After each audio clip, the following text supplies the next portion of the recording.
My husband is denying our daughter. She's 4 years old and she's saying she's not his. Life's been hard for me since my parents died in a ghastly motor accident. My parents' extended family forgot me and never once asked how I've been, coping since their demise.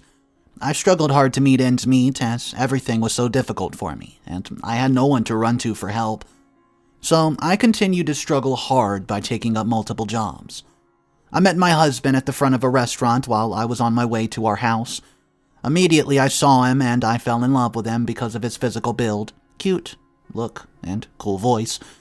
Even though I know it's very wrong for a lady to ask a man out, I went to him and told him that I liked him and wanted to be his friend. So, we both exchanged contacts, and since then, we've become friends. I tried hard to make the friendship work out between us because he's always been a very busy man, but he always assured me that he would marry me, and since I had no one to help me, I believed every single word he said. I'd always wished for a happy marriage and to enjoy life with my husband right from a tender age. 2 years into our friendship, we got married, started living together, but unfortunately for me, it turned out much different than I'd long imagined. I love to be around my husband, talk to him, and have a nice time together, but he's always just so busy to even give me any kind of attention. It was obvious he prioritized his work above me. Anytime he's at home, I'd almost thought that he would spend quality time together. That wasn't the case, and he'd say he had unfinished work on his computer. It dawned on me that he had never cared about my emotions or feelings for once. I feel sad because ever since we got married, that connection was just simply never there. He would always complain when I did anything, including how my food tasted. I can say that I tried my best to satisfy my husband, but it's as though he was never ready to be satisfied by me. It got to the point that my husband hardly stayed at home. It was either he came late at night or did not come home at all. As usual, he would always say he was held up by work in the office that required him to stay back to complete it. Sometimes I would talk whenever I couldn't control myself again, and most times I would just hold my peace. How pessimistic I was to think my husband would change when we gave birth to a daughter, a few years after we got married. Initially, I thought his callous attitude towards me was because I'd not yet given him a baby. Unfortunately, I was wrong. I was the least of his worries, to the point that the medical officers in charge of the delivery of my baby doubted if he really was my husband when they saw how less agitated he was compared to the other husbands. I've lost count of times I'd reach out to him and beg him to at least try to spend some time because I just gave birth. I needed him now more than ever. But then he responded that I'm old enough to take care of myself and our baby, and he'll just go out, leaving us to ourselves, and retire back to home anytime he wishes. It wasn't long before I began to wonder why he chose to marry me in the first place when it was clear that I married him because I loved him. Unfortunately, his attitude towards me is far below my unconditioned love for him, which strengthened me to keep tolerating him, hoping a change would happen. There was no single time of my prayer that I did not pray for change to happen to my husband, because I still had faith in our union. But one Saturday morning, when he happened to be at home, I noticed that he was in a good mood and was not engaged with anything on his computer. So I decided to initiate a conversation with him.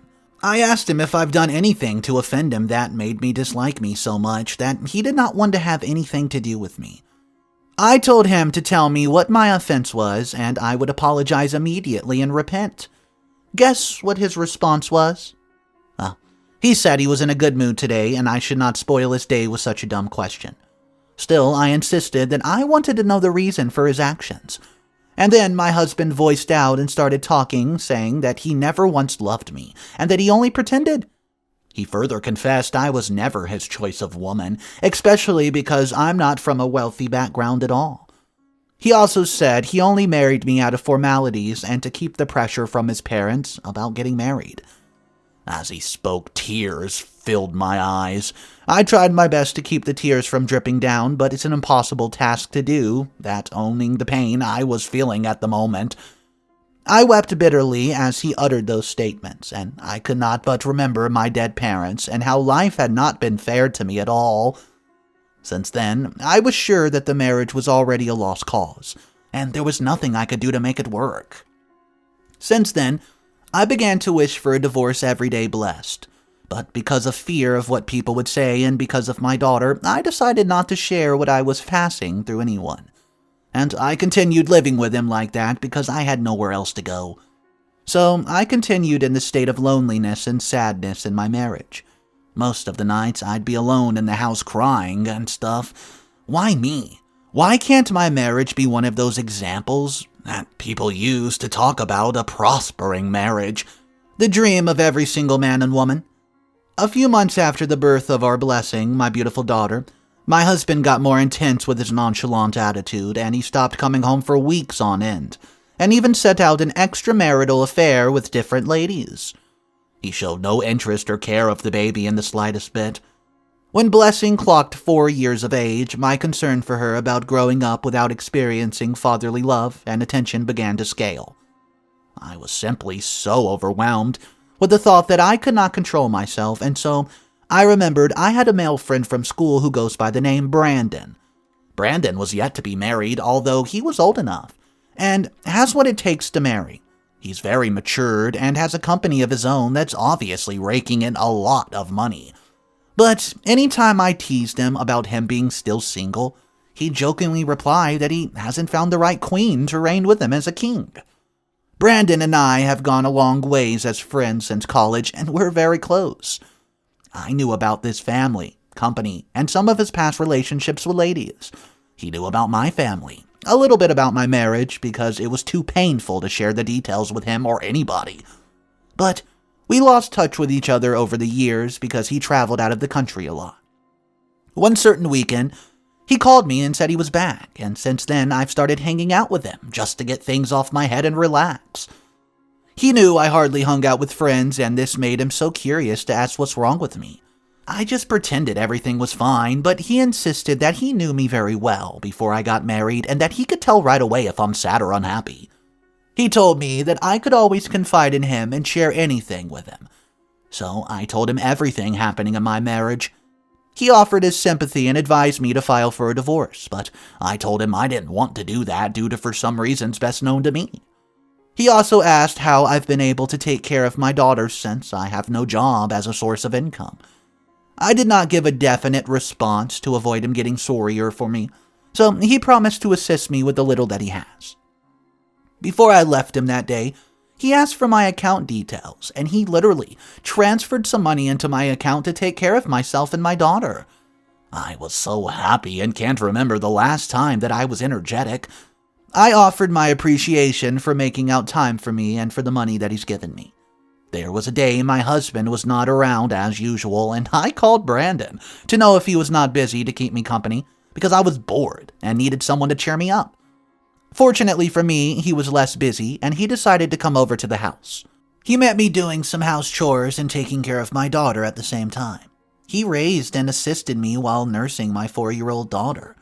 Since then, he has frequently been coming to our house to assist me in sort of routine house chores, and has also been nice to my daughter. One day, my husband told me he's traveling for training in Canada and would spend 3 months there. Well, I wasn't surprised to hear that from him, nor was I bothered because I was already used to him coming home late and not even being around. I reminded myself there's no good to him for being around, and he's never for once enjoyed our company since he only gets to decide when we interact. So, a few minutes after he left, Brandon came to the house to visit as usual. He assisted me with other things while I was attending Blessing. I needed Blessing shampoo, so I entered the bathroom to pick it up. As I stepped out back inside the room, my feet slipped and I fell. It was really painful. Brandon rushed to my rescue and began to massage my leg, to prevent it from swelling, of course, which I agreed to. When my husband entered the room, we were in that act, and he saw me lying with Brandon's palm on my legs. He laughed hysterically for a few seconds and said, "Now, it makes sense to me." I replied by asking him what he meant by that, and he ignored me and stared at Brandon, who was getting prepared to greet him and introduce himself. But he shouted at him to get out of his house. Brandon wanted to explain the situation that Michael doesn't understand and punish me for it, but he was never given a chance because my husband was about to call the police to report an intruder. I tried to explain to him what just happened, but he wasn't ready to hear anything and finally said he's filing a divorce. He called me a harlot and said he could not continue to live in the same house with the woman who was cheating on him, and I lacked respect for me to be able to bring another man into his house. I told him that since he was not ready to hear me out, and I'm also frustrated about our marriage, and I cannot continue to endure the pain and loneliness, I'd accept the divorce happily. Upon hearing that, he flared up and said he was right when he said I'm a harlot and a cheater. That it's why I accepted divorce without protesting. I laughed when he said that, but I wasn't ready to exchange words with a man who was not ready to repent. As I was about to leave the room from him, he said there's one more thing, and it was the fact that he was not going to be responsible for our daughter. That he is now very sure Blessing isn't even his. I couldn't believe what I've just heard, so I asked him to repeat what he said to confirm my ears are working properly, or maybe it was just a hallucination. This time, he said it louder. I'll never be responsible for Blessing. At first, I wanted to go all the way with him by using the law to make him settle with alimony, but I never knew he would go as far as to denying Blessing as his daughter. In order to protect my daughter from the toll of legal proceedings, I decided to walk out of the miserable world in peace. I didn't want anything from him besides his complete exit from my life. So, I called Brandon to help me move my property to his second apartment located in a nearby city. Brandon felt guilty and apologized insistently, but I cautioned him not to, that the divorce was imminent long before now. Brandon helped me secure a job in a financial institute, and we grew more intimate over the months. We got married a year after the divorce, and he continued his fatherly role with Blessing. My husband continued his wayward lifestyle, but a few months after I left him, he was diagnosed with HIV. He probably got from one of the sloths that he slept with. He spent all of his fortune on managing the ailment, depression set in, and he became miserable at work. He was fired, and he lost the properties given to him by the company.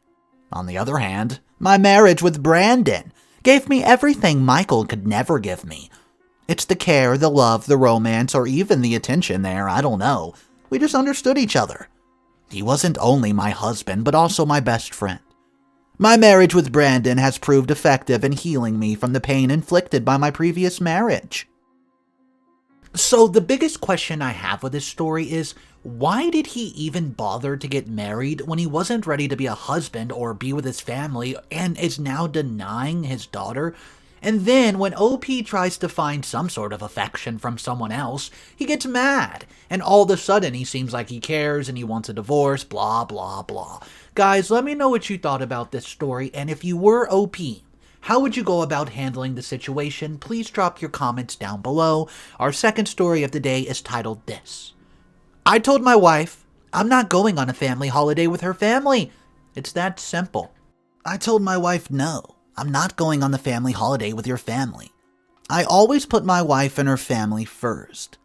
I moved to my wife's hometown because she wanted to be close to hers. Now, her family and mine are total opposites completely.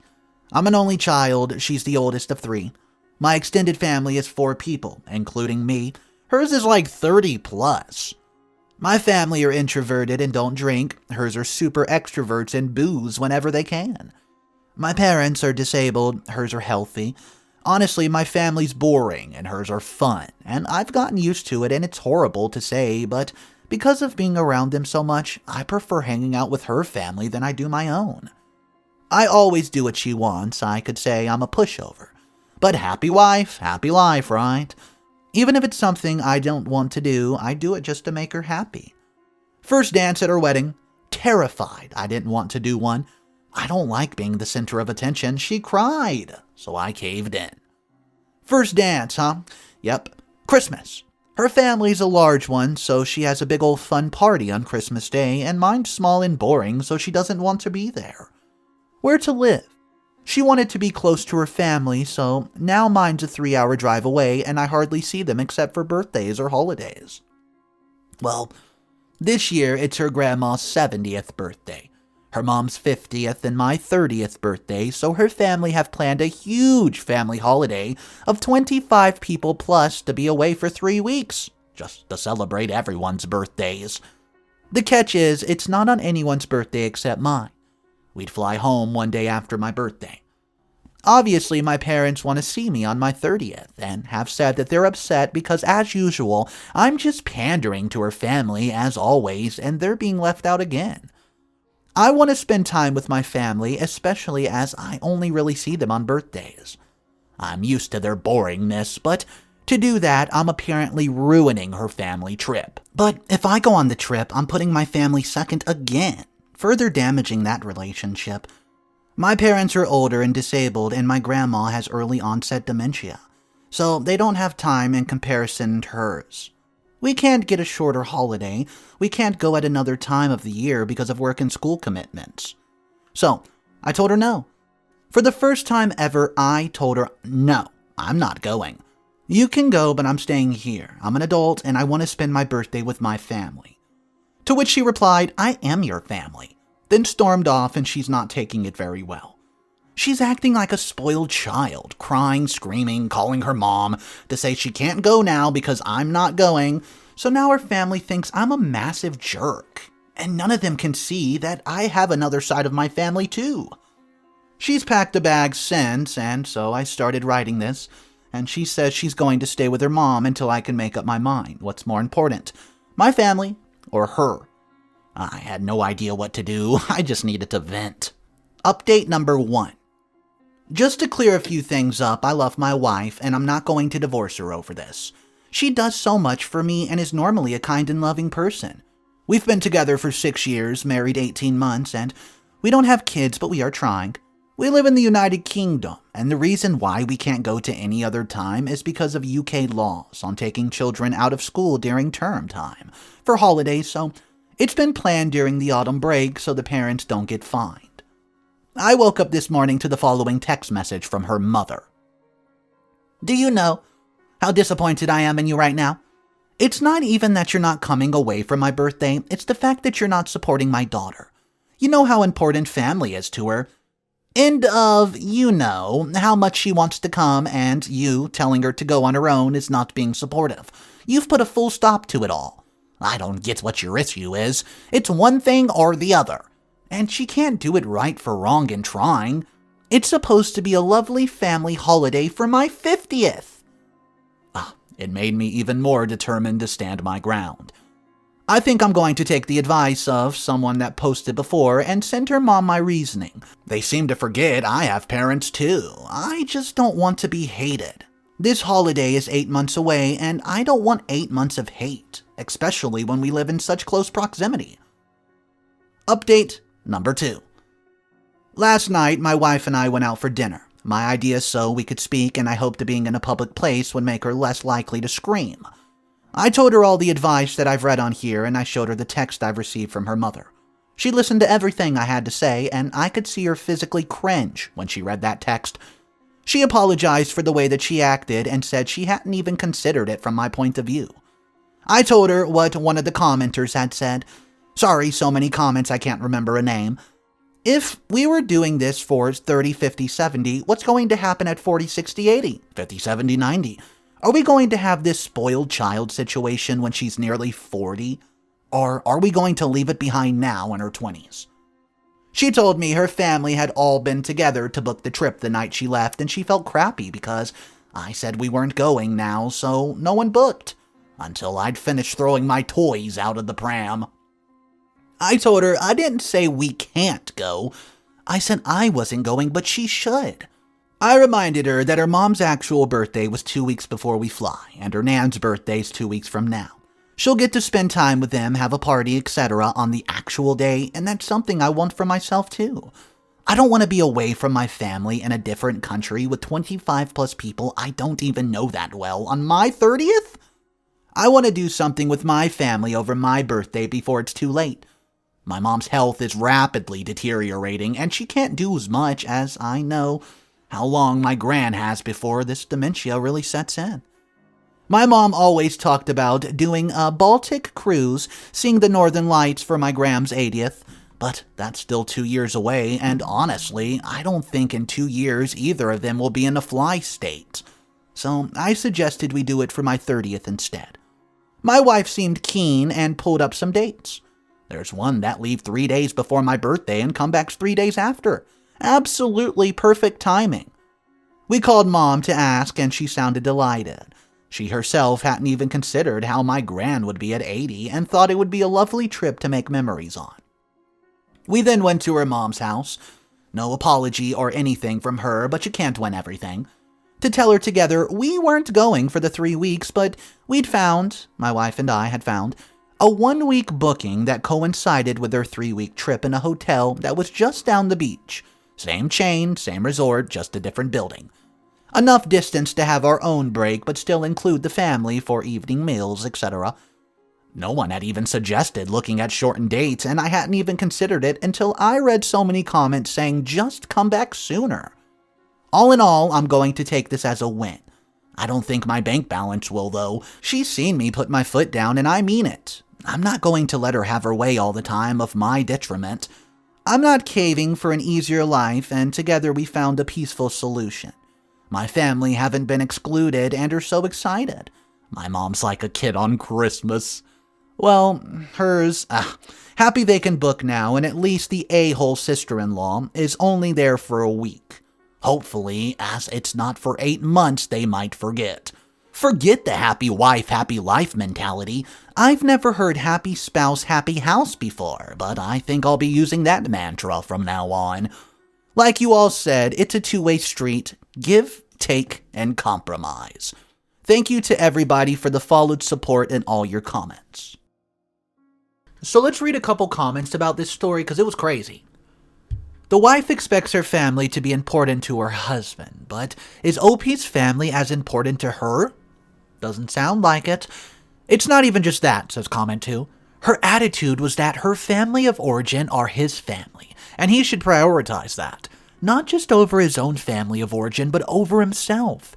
If her, quote, I'm your family, strop cut both ways, then he's her family first. So it's his birthday, he should come first in his decision. And above all, the members of his family of origin. It's hypocrisy right to the core. So guys, that leaves me with one question. Do you agree with that? Do you think OP deserves to make the decision in this since it's his birthday? Drop your thoughts down below. Thank you so much for tuning in. I hope you guys have a great day. Consider subscribing to the channel, and Mr. Reddito will catch you in the next one. Peace.